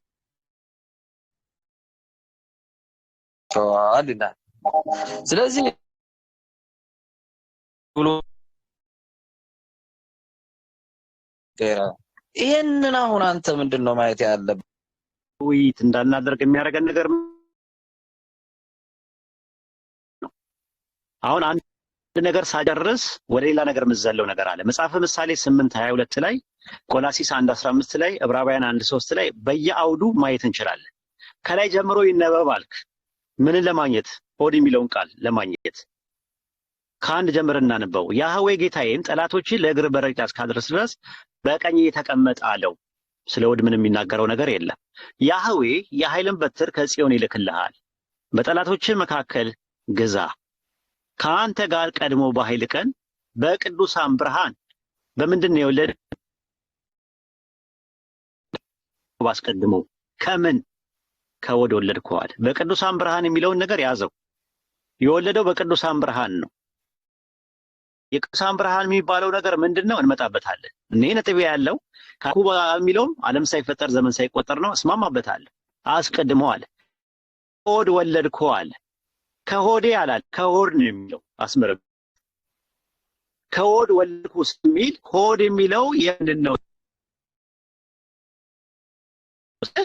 የእግዚአብሔርን አለ። እኔ እግዚአብሔር የምለው የእግዚአብሔርን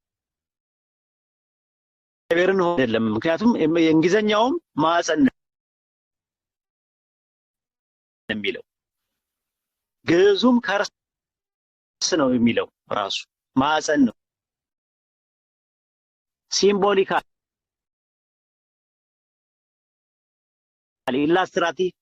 ኢላስትራቲቭ በሆነ ነገር አልጎሪካል በሆነ ከዘፍጥረት መጠጥቅስ ካለ ታመጣለህ።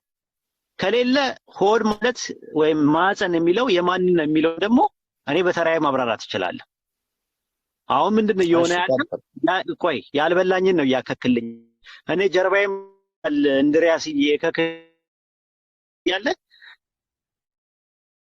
እግሬ ጋር መተህ ለኔ መድቤቱ ነው ቦታው ላይ የበላኝ ቦታ ላይ ስታክልኝ ነው መሆን የሚችለው። ስለዚህ የኔ የበላኝ የቱ ጋር ነው ብዬ ስለ እግዚአብሔር የራሱን ሆድና ማዕፀን ነው የሚያሳየው ካልክ እንግዲህ እግዚአብሔር ሆድና ማዕፀን አለው የሚል የመጽሐፍ ቅዱስ ጥቅስ ታመጣለህ። ካላመጣ ግን እዚህ ጋር ከሆዴ እስካላለ ድረስ ከሆድ ስላለ አንተ ማምጣት ካልቻልክ እኔ ሆድ የሚለው ስለምን እንደሆነ ማውራት ትችላለህ። ግን አሁን ላንተ ድል ልስጥና እግዚአብሔር ማዕፀን አለው የሚል የመጽሐፍ ቅዱስ ጥቅስ ታመጣለህ። ወይም ደግሞ መዝሙረ ዳዊት ምዕራፍ 110 ቁጥር 3 ላይ ሆድ እያለ የሚያወራው የእግዚአብሔርን ሆድ ነው የሚል ማስረጃ ፍንጭ ወይም በኃይለ ቃል እያወጣ ታሳያለህ ማለት ነው። አንዴ ቃ ሰጥቻለሁ። ቴንኪዩ አመሰግናለሁ። አንተ ልክ ነህ፣ ሐሳብህን እጋራለሁ። አሁን አንተ ሐሳብ አለመቀበልህ ነው እንጂ ለምሳሌ ከሆድ ወለድክ ሲለው እግዚአብሔር ያስገኘባቸው ለምሳሌ ከድንግል ማርያም ማህፀን ሊሆን ይችላል፣ ከድንግል ሆድ መሆኑ ይችላል። እዛው ውስጥም ሰራኝ ይላል። ለምሳሌ ያልተሰራ ካሌ አይኖች አዩኝ በየነ አጥንቶች ሁሉ ተጻፉ ይላል በመጽሐፍ። ብዙ ነው መጽሐፉ የሚተነተንበት እግዚአብሔር የሰራበት ሐሳቡ። እኔ ነግሬያለሁ። ከዘላ አንተ ልጅ ነህ እኔ ዛሬ ወለድኩ ሲለው ክርስቶስ የወለደው እግዚአብሔር የወለደው ዛሬ ነው እንጂ ትናንትና አይደለም። መጽሐፉ ትርጉሙ እኔ ብዙ እንትን ብሎኝ አይደለም። ግን እኔ ላስረዳ የፈለኩት ምንድነው መሰለህ የኔን ሐሳብ አንተ አልረዳ ብለኝ ነው እንጂ ምሳሌ 8:22 ቆላሲስ 1:15 ላይ ማየት ትችላለህ። ይሄ ማህፀኑ ለአብ ነው ወይ ስትል አብም ለምሳሌ ሐሳቡ ነው ከሱ በፍጹም ልቤ በፍጹም ነፍሴ ይላል እግዚአብሔር ለምሳሌ እና እንደኔና እንዳንተ ነፍስ አለው ወይ ልብ አለው ወይ የሚለው ነገር ያስኬዳል። እናንተ ብዙም እንትን ስለምትል ነው ዕውቀትንም አደንቃለሁ። ግን ደግሞ አንዳንዴ እንትኖች አሉ የምትረዳባቸው ያገናኘህባቸው መስመሮች ናቸው አንተን እንትን ያሉህ እንጂ እግዚአብሔር ለምሳሌ ተመልከት የበኩር ልጅ ነው አለ እስራኤልን ተመልከት። እንደገና ደግሞ እኔ ለኤፍሬም አባት ነኝ ይላል፣ ለኢየሱስ ክርስቶስም አባት ነኝ ይላል። ስለዚህ ምንድነው እኔ የምነግርህ አንተ አሁን ምንድነው አልነበረም ላልከኝ ነው እኮ አሁን ይሄን ነገር እየነገርኩ ያለሁት ምሳሌ 8:30 ምሳሌ 8:22 እና ቆላሲስ 1:15 ማየት ትችላለህ በቅንነት ከሆነ ማለት ነው። እንደ ቆላሲስ 1:15 ላንበበልህ እና ለዛውን ትላልከው ነገር ለካን ጨርሳል። ያልጠየቅኩህን አሁንም ስታብራራ ያለው ፈጣሪ ልብ አለው ሐሳብ አለው ወይ? አዎ ልብም ሐሳብ አለው። እንደ ሰው እንደኛ ነው ወይ ካላልከው አይደለም። የግድ እንደኛ መሆን የለበትም፣ አይመሳሰልም። እሱን አይደለም ጥያቄው። እዚህ ጋር ግን ፈጣሪ ልብ እንዳለው ልቤ ይላል፣ ሐሳቤ ይላል። ምንም ችግር የለው። ማዕፀኔ ግን ያለበት የለም። ራሱ ማዕፀኔ ያለበትን አምጣ ነው ያልኩ የነበረው። አንተ ወደ ሌላ ጥቅሶች ነው የሚሄድ የፈለከው። ወደዛም እንሄዳለን ካስፈለገ ማለት ነው። ከሆድ ወለድኩ ነው የሚለው፣ ከሆዴ አላለም ራሱ። ከሆድ ወለድኩ የሚለው አንተ እንደምትለው እንደው ከራሱ ሆድ ቢሆን ኖሮ ኦንቶሎጂካል ነበር የሚሆነው የነበረው፣ የባህሪ ልጅ ነበር የሚሆነው የነበረው። የባህሪ ልጅ ከሆነ ደግሞ እንዴት ነው ከፈጣሪ የተወለደ ነገር እንደገና ፍጡር የሚሆነው? ራሱ ኖርማሊ አያስኬድም። ከሆድ ወለድኩ ካለው ማለት ነው ከራሱ ነው የሚወጣው ማለት ነው። ከራሱ የወጣ ነገር ልክ እንደ ቃል፣ እንደ መንፈስ፣ እንደ እስትንፋስ፣ እንደ ጥበብ፣ እንደ ምናምን ነገር የሚወጣ ነገር ከራሱ ከሆነ ፍጡር ሊሆን አይችልም። ራሱ የሚሆነው የነበረው ከሆዴ ቢል ኖሮ ማለት ነው። እዚህ ጋር ግን የሚለው ከሆድ ወለድኩን የሚለው ሆድ የሚለው የማንን ሆድ ነው ብለን ስንል መልሱን እናገኘውና ወደ መጽሐፍ ምሳሌ መሄድ እንችላለን ማለት ነው። ኦኬ እሺ አንተ ንገረኝ። እሺ ችግር የለም። ሆድ ማዕፀን የሚለው አዎ መዝሙረ ዳዊት ምዕራፍ 22 ችግር የለም ቁጥር 9 ላይ መዝሙር 22 ቁጥር 9 መዝሙረ ዳዊት 22 ቁጥር 9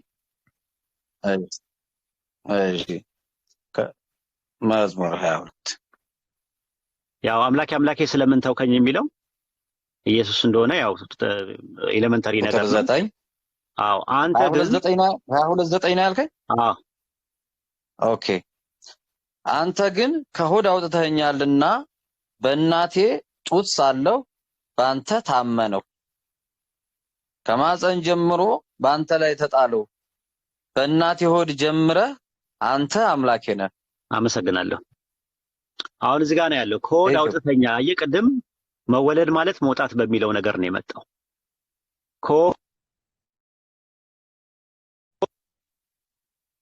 ከሆድ አውጥተኛልና አለ ተረጎመል ራሱ።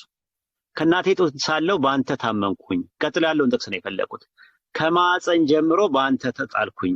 ከእናቴ ምን ሆድ በቃ ሆድ የሚለው ወይም ማፀን የሚለው የእናቱን ነው። እንግሊዘኛውን ብትመለከተው ወንፍ ነው የሚለው ራሱ ብትመለከተው ማፀን ብሎ ነው ያመጣው። ስለዚህ ከአጥቢያ ኮከብ አስቀድሞ ከሆድ ወለድኩ ማለት ዓለም ሳይፈጠር ዘመን ሳይቆጠር በፊት በዘላለማዊ ዕቅድ ውስጥ ከማርያም እንደሚፈጥረውና እንደሚወልደው በአንተ አነጋገር ማለት ነው። ያው መወለድ መፈጠር ነው በሚለው እንያዘውና ከእሷ እንደሚፈጥረው ማሳያ ነው እንጂ ዓለም ሳይፈጠር በፊት ማርያም ሳትኖር ከማርያም እንዴት ነው የሚወልደው? ራሱ ከአጥቢያ ኮከብ አስቀድሞ ከሆድ ወለድኩ ይላል። ስለዚህ ከማፀን ወለድኩ ሲለው ከአጥቢያ ኮከብ አስቀድሞ ማርያም ነበረች ወይ? የማርያምስ ማፀን ነበረ ወይ ብለን ስንል ልክ ኤፌሶን ምዕራፍ 1 ቁጥር 4 ላይ እንዳለው ጥቅስ ነው። ዓለም ሳይፈጠር በፊቱ ቅዱሳንና ነውር የሌለብን እንሆን ዘንድ በክርስቶስ መረጠን አለ። እንግዲህ እነ ጳውሎስ ዓለም ሳይፈጠር በፊት ነበሩ ማለት አይደለም። በዘላለማዊ ዕቅድ ውስጥ ፕሪዲስቲንድ ሆነው ቅድመ ውሳኔ ውስጥ በነበረው ነገር በዕቅድ ደረጃ አማኞች አዝ ኢንዲቪጁዋል ሌቭል ሳይሆን በአማኞች ሌቭል ሰዎች ፕሪዲስቲንድ ሆነው በክርስቶስ ምርጫ አካሄደ ነው የሚናገረው። ልክ ኢን ዘ ሴም ማነር ዓለም ሳይፈጠር ዘመን ሳይቆጠር በፊት ወይም ከአጥቢያ ኮከብ አስቀድሞ ወይም ደግሞ ዘፍጥረት ላይ ካሉት ከዋክብት አስቀድሞ ማለት ነው ከሆድ ወለድኩ ወይም ከማፀን ወለድኩ የሚለው ይሄንን የሚያሳየው እንጂ አንተ እንደምትለው አንድያ ልጅ የሚለው ነገር ሞኖጌነስ ሁዮስ የሚለው ቃል ሰማይና ምድርን ከመፈጠሩ በፊት የነበረውን ነገር አመላካች በፍጹም አይደለም። ይሄ የመጀመሪያው ጥቅስ ነው። ራስ የመጀመሪያው ጥቅስ እንድታየው እንድትረዳው። ሁለተኛው አንተ የጠቀስከው ጥቅስ ላይ ቅድም ዕብራውያን 1:5 ላይ ጠቅሰ ነበረ። እግዚአብሔርም አለኝ አንተ ልጄ ነህ እኔ ዛሬ ምን አልኩ ወለድኩ ይላል። መቼ ነው ወለድኩ ያለው? አንተ ልጄ ነህ ዛሬ ወለድኩ ያለው መቼ ነው? ይሄንንስ አሁን ከድንግል ማርያም ሲወለድ ዛሬ ያለው። ስለዚህ እግዚአብሔር የወለደው አንዴ ብቻ ነው ማለት ነው። ከዛ በፊት የወለደበት ጊዜ የለም። ይሄኛው እዚህ ነው አልኩ። እኔ ያልኩ ምንድነው መሰለህ አሁን ከድንግል ማርያም ሲወለድም ዛሬ ነው ያለው።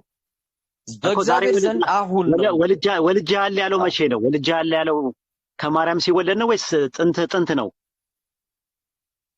ይሄኛው አልኩ ይሄ አሁን መዝሙር 2 ላይ ያለው እዚህኛው ሲወለድ ነው እኮ። እዚህኛው ላይ ሲወለድ ከሆነ እዚህኛው ላይ በሚወለደው ልደት ነው ያለው። እግዚአብሔር አንዴ ነው የወለደው ኢየሱስም ማለት ነው ሁለቴ ነው የወለደው እንዳንተ ትምህርት? አንድ ጊዜ እኮ ነው እግዚአብሔር የወለደው እኮ አንዴ ነው እንጂ እኮ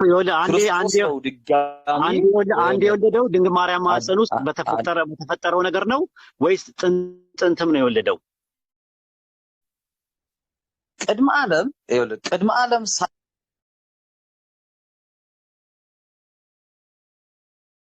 ሳይኖር ዓለምን አልፈጠረም። እኔ ዓለም ፈጠረ ብዬ አምናለሁ ክርስቶስን።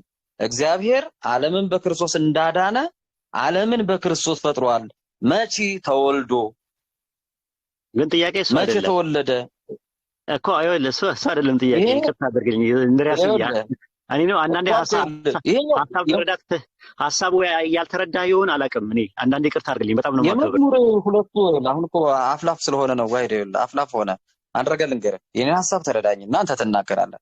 ለምሳሌ እግዚአብሔር አልኩ አንተ ልጄ ነህ ዛሬ ወለድኩህ ሲለው ይሄ መዝሙር 2 መቼ ነው ብለህ ብትል አሁን አንተ ልጄ ነህ ዛሬ ወለድኩህ ሲለው ይሄን ከምን ጋር ታስተያየው ለመሰለህ? በቀኝ በኩል የተሰቀለው ወንበዴ በመንግስት በመጣ ጊዜ አስበኝ ሲለው እነሆ ዛሬ በገነት ከኔ ጋር ትሆናለህ አለው። ግን ከሙታን የተነሳው ክርስቶስ ነው። እስካሁን ድረስ ሰውየው መቃብር ነው። ክርስቶስ ሲመጣ ነው የሚነሳው። አንተ ልጄ ነህ ዛሬ ወለድኩህ ሲለው ያን ጊዜ ነው በትንቢት ከድንግል ማርያም እንደሚወለድ ዛሬ ወለድኩህ አለው። ክርስቶስን ማለት ነው። ነገር ግን ክርስቶስ ደግሞ ቅድመ ዓለም ተወልዷል ወይ የሚለው ቃል ጋር እንሂድ። ተመልከት። አሁን ይሄንን ተወልዷል ወይ የሚሉትን ነገሮች እኔ ደግሞ ስረዳው እንዴት ነው የምረዳው የምትለ ከዛ አንተ ደግሞ ልክ ካልሆንክ ታርመኛለህ። እኔ አሁን ይሄን እንትኑን ተረድቻለሁ ተቀብያለሁ። ለኔ ነው ያንተ ዕውቀት ወደ ሌላ ነገር እየሄድክ ስለሆነ እንትን ማለት እንድሪያስዬ እንትን ማለት አለብን። ቼክ ፖይንት ማድረግ አለብና እንደዛ አይደለም የሚሆነው። ይኸውልህ ሉቃስ 23 ላይ እውነት ነው ትላለህ ዛሬ ከኔ ጋር በገነት ትሆናለህ የሚለው ዛሬውኑ ነው፣ የዛን ጊዜ ነው ራሱ። በምን ደረጃ የሚለው ነገር ሌላ እንትን ነው። አንተን የሚደግፍ ነገር አይደለም። እኔን ነው የሚደግፈው ጥቅስ። እንደው መዝሙረ ዳዊት ምዕራፍ 2 ቁጥር 7 ላይ ያለው ትንቢት ነው፣ እውነት ነው። ግን ዛሬ ወለድኩ ያለው የተፈጸመው መቼ ነው? ኢየሱስን ነብይ አድርጎ ሲያስነሳው ነው። ሐዋርያት ሥራ ምዕራፍ 13 ቁጥር 33 ላይ ምንድን ነው የሚለው? አንዴ ሳላየ ታወጣለታለህ አንተ ልጄ ነህ ዛሬ ወለድኩ የሚለው እንዴት እንደተፈጸመ ይነግርሃል። ማለት ጥቅሱንም ከነ መረጃው ከማርያም ስለመሆኑ ማስረጃ ያስፈልጋል። ሐዋርያት ሥራ ምዕራፍ 13 ቁጥር 33 ላይ ይኸውልህ እዚህ ጋር ይኸውልህ ምን ይላል? እኛም ማለት ሁለተኛው መዝሙር ይላል ያው እኛም ለአባቶች የተሰጠውን ተስፋ የምስራች ለእናንተ እንሰብካለን አለ። የተሰጠውን የተስፋ የምስራች በደንብ አድርግ። ይህም ተስፋ እግዚአብሔር በሁለተኛው መዝሙር ደግሞ አንተ ልጄ ነህ እኔ ዛሬ ወለድኩህ ተብሎ እንደተጻፈ ኢየሱስን አስነስቶ ለኛ ለልጆቻቸው ፈጽሟልና አለ። ትንቢቱን አስነስቶ የሚባለው ነገር ከሙታን መነሳት ጋር እንዳታያይዘው። ሐዋርያት ሥራ ምዕራፍ 3 ቁጥር 26 ጋር ነው የሚያያዘው። ገብቶሃል? ኢየሱስን ነብይ አድርጎ ያስነሳው ያኔ ነው የተፈጸመው ይሄ ትንቢት አለ። ስለዚህ እግዚአብሔር ኢየሱስን የወለደው ሁለት አይደለም የወለደው አንዴ ነው የወለደው። አንዴም የወለደው ደግሞ ምንድነው? ድንግል ማርያም ማህፀን ውስጥ ከመንፈስ ቅዱስ እንዲጸነስ አድርጎ እንዲፈጠር አድርጎ ሉቃስ 1:35 ላይ ከአንቺ የሚወለደው ቅዱስ የእግዚአብሔር ልጅ ይባላል። መዝሙረ ዳዊት ምዕራፍ 110 ቁጥር 3 ላይም ከአጥቢያ ኮከብ አስቀድሞ ከማህፀን ወለድኩህ አለ። ከሆድ ወለድኩህ አለ። ሆድ ወይም ማህፀን የሚለው የድንግል ማርያም ማህፀን ከሆነ በፕላን ደረጃ ነው አስቀድሞ የወለደው እንጂ በምናባዊ ወይም በሐሳባዊ ነው እንጂ በነባራዊ ሁኔታው የተፈጠረው ኢየሱስ ድንግል ማርያም ማህፀን ውስጥ ነው። ስለዚህ ኢየሱስ ክርስቶስ ከድንግል ማርያም ከመወለዱ በፊት መጀመሪያ ዓለም ሳይፈጠርና ዘመን ሳይቆጠር በፊት ከአብ ያለ እናት ተወለደ ከተባለ እግዚአብሔር ኢየሱስ ክርስቶስን ስንቴ ነው የሚወልደው?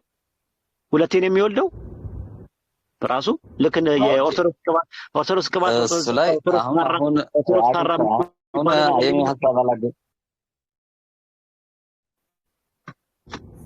እንትን ባትሪ እያለቀብኝ ነው።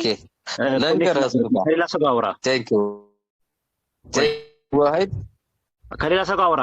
አሁን አንድ ነገር ልንገርህ። እሺ ሀሳቡን ካገኘኸው ሚውት አንሳና ቀጥል። አይ ሚውት አይደለም አይሰማ ያው ከአንተ ጋር አይደለም። ይሰማል። ነጥብህን ካገኘው አካባቢ ትቀጥላለህ። ይሰማል እንድሪያስ? ኦኬ ቴንክ ዩ። ልክ ነው አይድ። የዚህኛው ሐሳብ ላይ ክርስቶስ የሚባል ኢየሱስ የሚባል ቅድመ ዓለም ነበረ የሚል ሐሳብ የለኝም። ትክክል ነው። ኢየሱስ ክርስቶስ የሚለው ስም የተሰጠው ሰው ሲሆን ነው። ቃል ስጋ ሆኖ ሰው ከሆነ በኋላ ያለ ስም ነው። ኢየሱስ የሚባል ክርስቶስ የሚባል ቅድመ ዓለም እንደው ፈጥሮታል የሚል እሳቤ ይሄ እንደዛ አይነት እኔ እምነት የለኝም። ይሄ ኢየሱስ የሚባለው ክርስቶስ የሚለው ከድንግል ማርያም የተወለደ ነው። ነገር ግን ያ የሚለው በመንፈስ መጀመሪያ መንፈስ ሆኖ የነበረ ነው።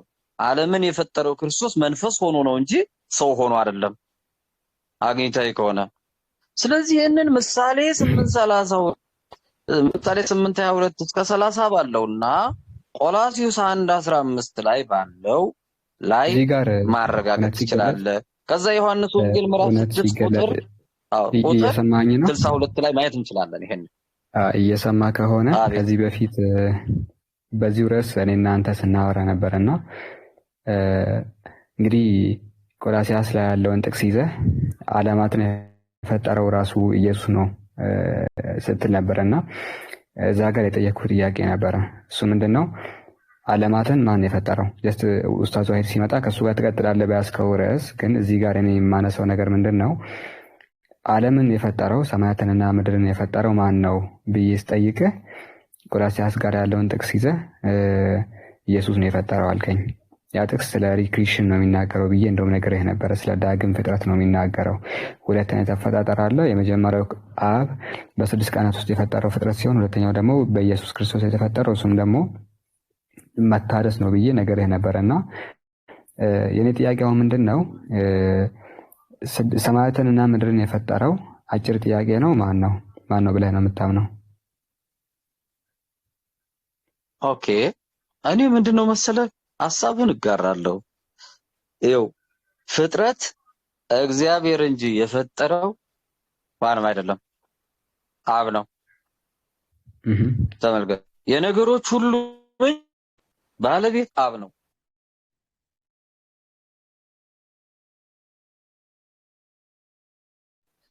ግን ስራዎቹን የሚሰሩት አካሎች አሉ። ተመልከት ወንድሜ እንጂ ፈጣሪ አብ ብቻ፣ አምላክ አብ ብቻ፣ ጌታ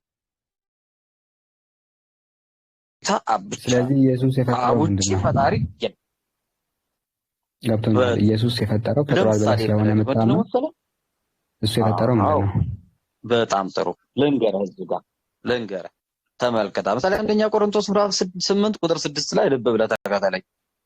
ይኸውልህ ለእኛስ አለ ነገር ሁሉ ከእርሱ የሆነ እኛም እሱ የሆንን አንድ አምላክ አብ አለ። ነገር ሁሉ ከማ ተገኘ?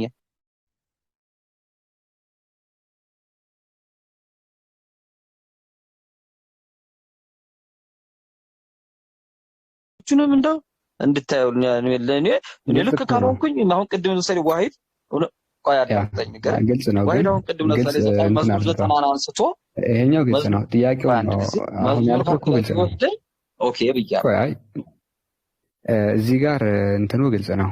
ነገር ግን ወደ እኔ ጥያቄ ሲመጣ ነው መልስ የማይሆነው እንጂ እንደዚህ ነጥለህ የምታወራው ነገር ግልጽ ሆነዋል። ሌላ ፍጥረት ኢየሱስን ጨምሮ ምንም የፈጠሩት ነገር የለም ካልክ በኋላ ነገር ሁሉ በእርሱ በኩል ሆኗል እያልክ ነው። ነገር ሁሉ በእርሱ በኩል ሆኗል ስትል ነገር ሁሉ በእርሱ በኩል ተፈጥሯል እያልክ ነው? አዎ። ስለዚህ ማን የፈጠረው? ያ አብ ነው ወይስ ደግሞ ፍጡር የሆነው ኢየሱስ ነው የፈጠረው?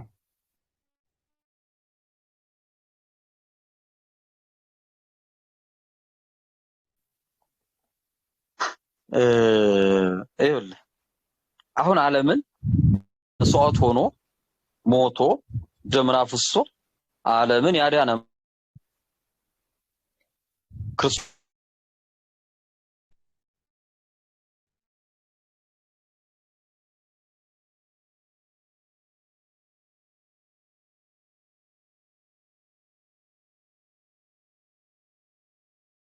እዚህ ጋር እንትን ልውሰድህ አሁን ከአንተ አሁን ምንድነው መሰለህ እንግዲህ ይኸውልህ አሁን አንተ እኔ ለቃሉን አምናለሁኝ አንተ ካላመንከው ችግር ነው ምን ይላል መሰለህ ለእኛስ አለ ነገር ሁሉ ከእርሱ የሆነ እኛም ለእርሱ የሆንን አንድ አምላክ አብ አለን ብሎ ይሄንን ነው የደገመው እንዴት ነው አንተ የምታየው እስኪ ነገር ሁሉ በእርሱ በኩል የሆነ እሺ ነገር ሁሉ ከእርሱ የሆነ ሲል ምንድነው ነገር ሁሉ ነገር ማለት ምን ማለት ግልጽ አድርገዋ ኦኬ ነገር የሚለውን ግልጽ አድርገው እስኪ ይኸውልህ ለእኛስ አለ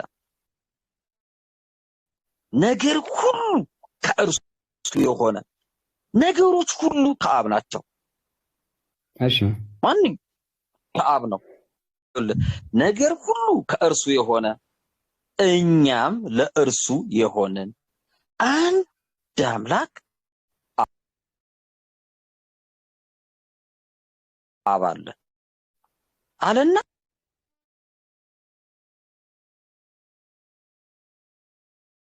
ይሄንኑ ነው ለምን ለክርስቶስ ደግሞ ሲሆነው ሲሆን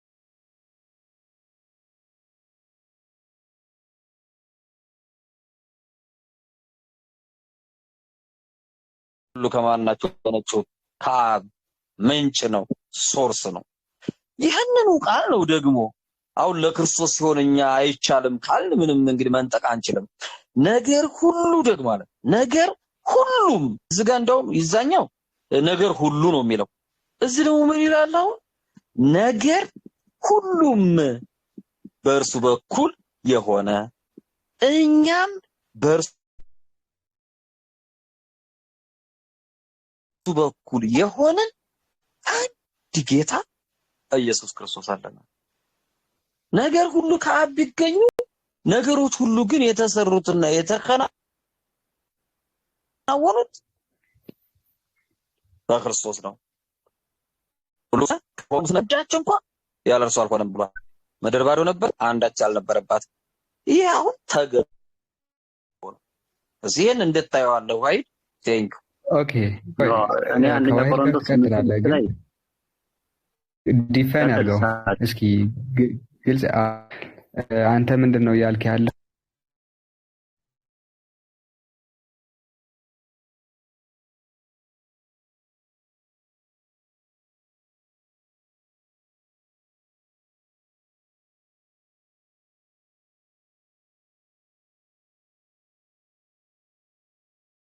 ዘበርት እንደነበረ